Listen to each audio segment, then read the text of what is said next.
3. Най-добър вратар Борис Милев, Витоша Бистрица. Най-добър защитник Никола Шулев, Олимпия.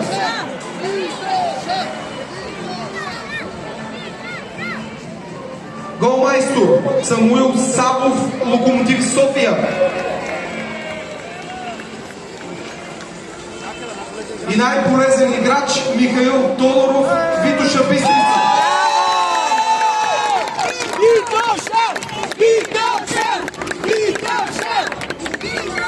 Браво, Мише! Върни се, бе! Това баща му казва, ще когато бягаш, да ме размисват.